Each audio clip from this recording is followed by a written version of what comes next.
bonsoir et merci d'être avec nous. Cette semaine, la Fédération internationale des droits de l'homme s'est inquiétée de, je cite, un risque de dictature militaire au Mali.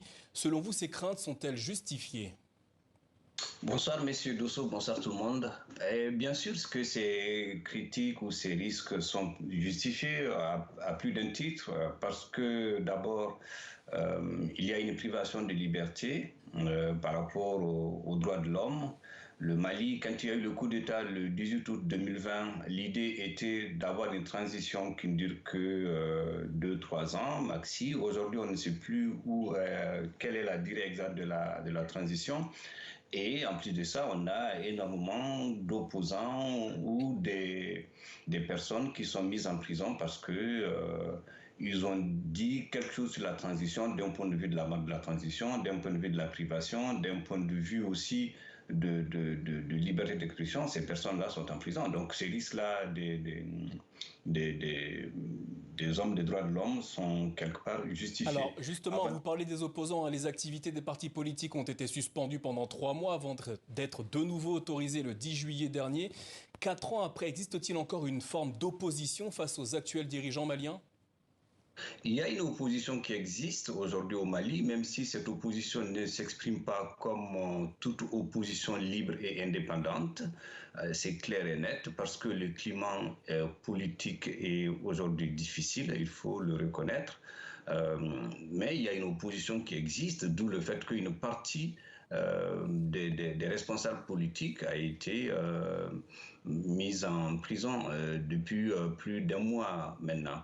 Cette opposition, la difficulté, ce qu'il faut dire par rapport à la transition rapidement, par rapport aussi à l'opposition, c'est que au départ, c'était pour remettre le pouvoir, parce qu'une transition, par définition, c'est un pouvoir éphémère, c'est un pouvoir qui prend vite fin. Et aujourd'hui, on est dans une situation où le pouvoir, on ne sait pas quand est-ce qu'il prend fin, et le risque, c'est qu'il y a une... Alors justement, la période de transition au Mali s'est théoriquement achevée le 26 mars dernier. Le régime militaire occupe le pouvoir depuis 4 ans, presque l'équivalent d'un mandat électif. Combien de temps cette situation peut-elle durer ?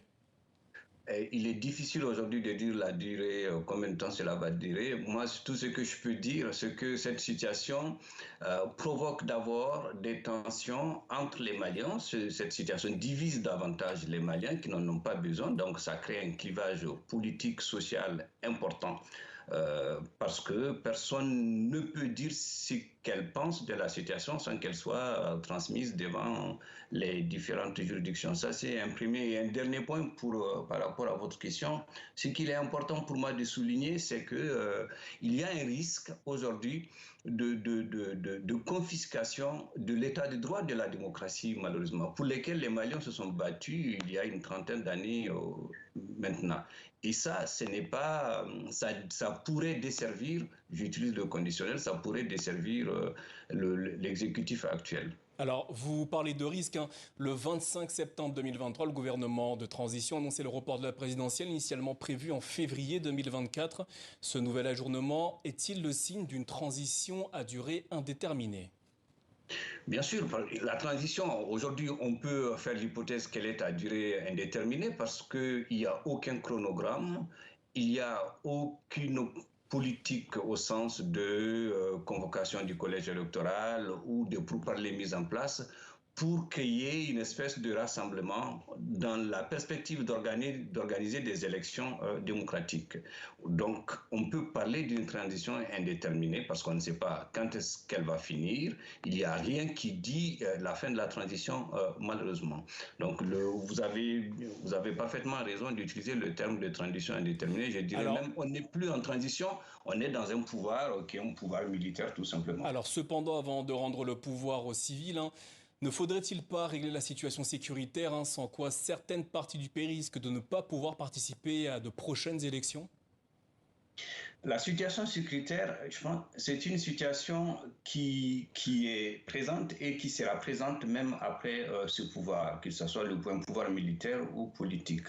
Mais c'est une situation qui ne pourrait se résoudre lorsque on s'inscrit dans une logique d'inclusivité qui implique l'ensemble des Maliens autour de ces questions sécuritaires. Vous savez, il y a la question de Tinzawaten qui est dans tous les esprits aujourd'hui, que ce soit au Mali ou ailleurs.